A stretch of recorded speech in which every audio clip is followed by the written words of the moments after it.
You ask Tiger to solve. This deals with linear equations with one unknown. The final result is x equals 85. Let's solve it step by step. Group all constants on the right side of the equation. Add 8 to both sides. Simplify the arithmetic.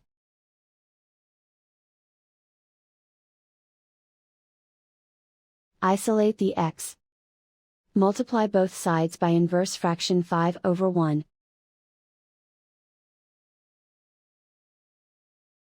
Group like terms. Multiply the coefficients. Simplify the fraction. Simplify the arithmetic.